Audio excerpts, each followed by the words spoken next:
Hey guys, I'm here with another Yu-Gi-Oh Market Watch as promised. Today we're going to go over some of the Albaz stuff that's been skyrocketing in price, and then just some various other things that I noticed going on with the market.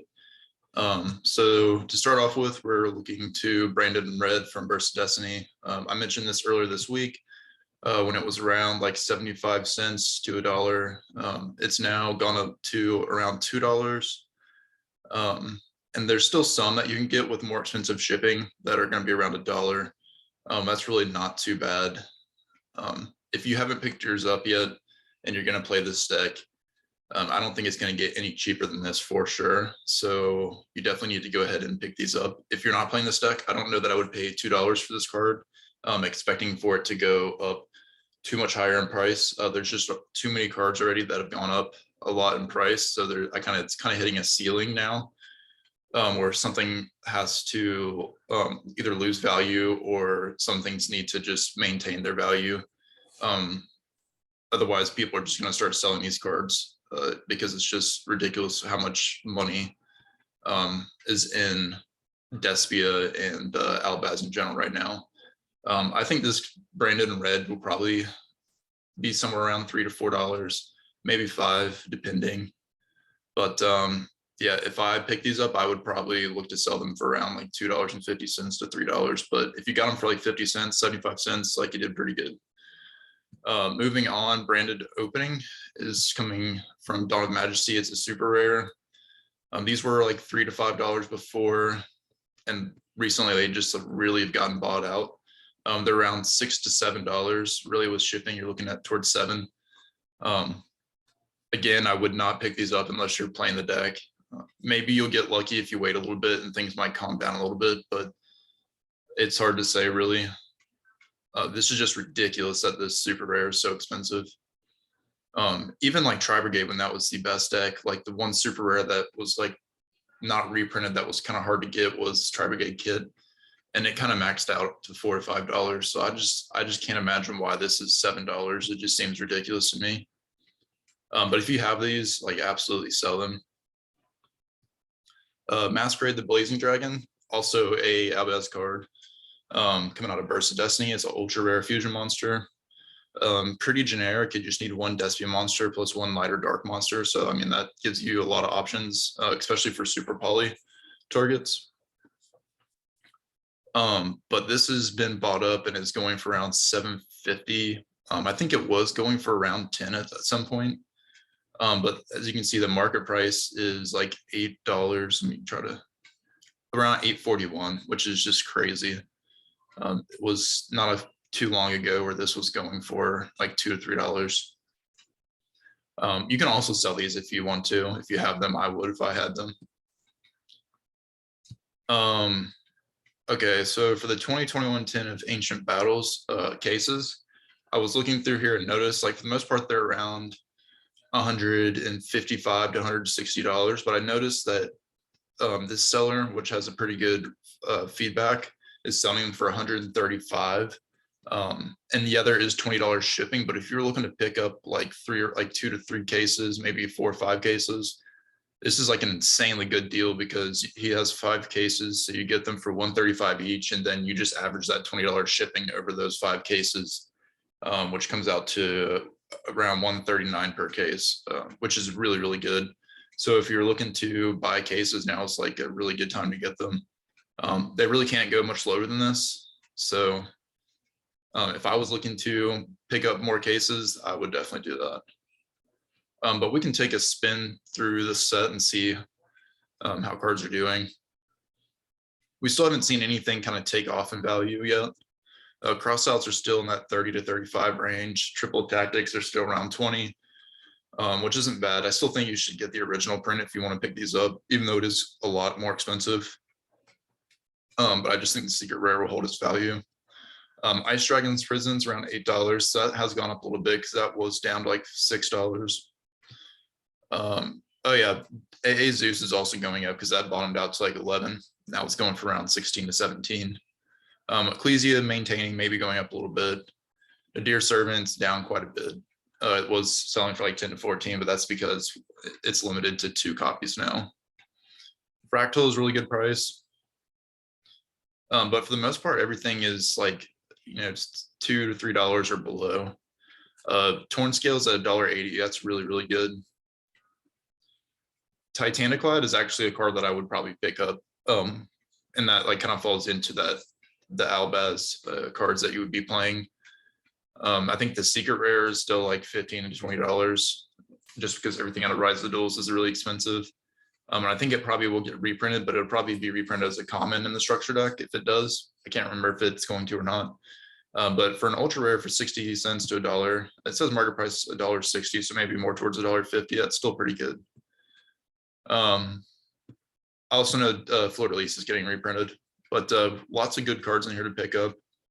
And I think honestly the sealed cases will age really nicely. But I will mention, I really wish that they would have put access code in here. I feel like that would have just blown this set out of the water. It would have made it such a good set. And like forbidden droplets. When I ordered my cases originally, I was thinking that they would have access code and forbidden droplet in them, which would have just made this like probably the best Mega 10 of all time. Next, I wanted to point out that Ghost Ogre is pretty much low in listings for every version. I think at these price points, it's not really a good time to invest in these. It's really a better time to sell any like extra copies that you have, and wait for this card to kind of fall out of the meta, and then pick them back up. A lot of these versions were like $1 to $2, especially gold rare, like $1 to $2 before it started seeing play again. But yeah, I wouldn't be investing into any of these versions right now, unless you just really need to get a play set to play in your deck. And if you do, I would just go with the cheapest version for now. I think these are still around $4, even for the Dual Devastator or alt cards.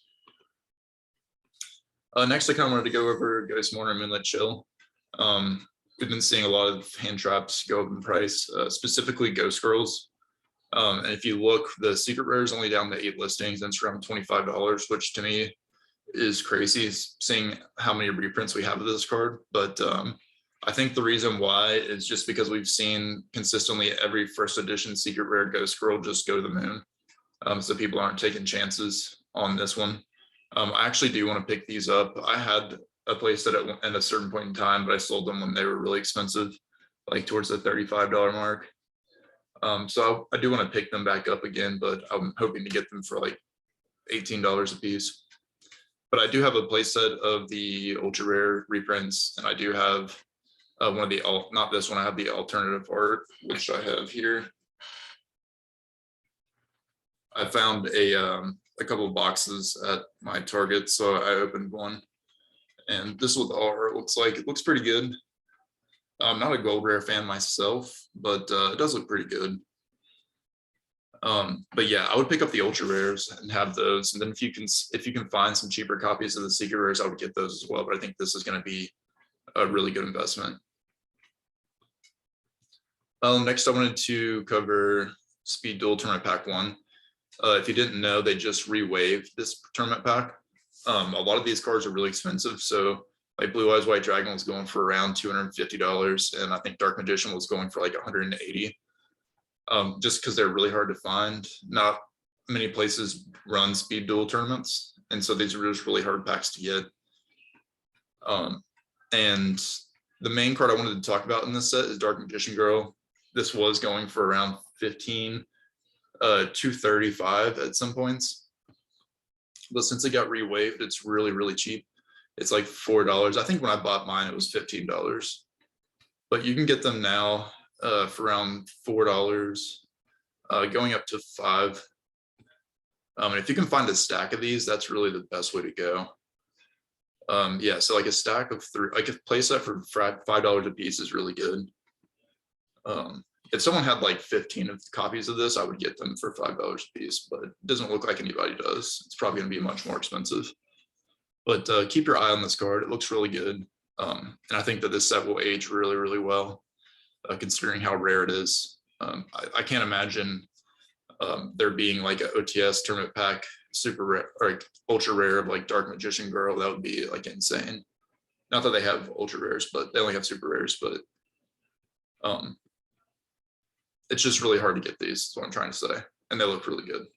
So definitely pick them up. Other than that, like there isn't a whole lot going on with the market right now.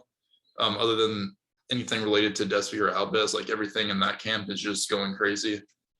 And then all the staples are kind of getting bought out. But I guess that's to be expected. I think now that we're seeing more tournaments coming back in with like COVID starting to disappear, it's kind of weird. It seems like overnight COVID just kind of died off. No one cares about it anymore. But yeah, I think as tournaments start to come back, we'll see a lot of staples getting bought out, and any cards associated with tier 1 decks being pretty expensive in general. I think I wasn't sure how Master Duel would affect the card market. I didn't think it would decrease value of cards, but I didn't know if it would increase it. But it seems like actually a lot of players kind of came back to the game with Master Duel and then are started getting interested in like the physical card game, which is always good. But other than that, I hope everybody had a good weekend and enjoys the rest of their Sunday.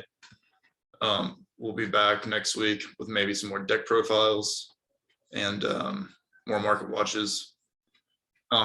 I have heard people saying that some of the deck profiles I'm doing are not budget, so I'll try to come up with some more like real budget decks that may be like under $150. I guess maybe comment like what price range would you consider budget, and I'll try to find a deck that fits that. I'm thinking maybe Altergeist, but the only problem with Altergeist is a lot of people hate that deck. So I don't want to do a deck profile for something that everybody hates. I guess it depends on your play style. I really like Altergeist, but I don't really prefer control over combo or combo over control or even mid-range. I just kind of like switching back and forth depending on what I'm in the mood for. Obviously, like combo, you have to be a little bit more involved. And just because you have long combo lines and it's a little bit more difficult, whereas like control can be pretty easy. But I wouldn't say Altergeist is an easy deck either to really navigate, because you really have to manage your resources like very well in order to win, or you'll just run out of resources pretty quick. And it's very easy to overcommit. But other than that, let me know what deck profiles would you like to see. I'm okay to like go out and learn any deck and then show you what I think's the best cards to play and how to play it. And then also keep in mind when I'm doing deck profiles and you see forbidden droplets or something, I try to mention, hey, there's an alternative that's like, $5. It's just like what I would personally play, or like what's the most optimal for the deck. But I will try to like keep y'all informed with like budget options you can play to make it like a true budget deck. But other than that, thanks for watching.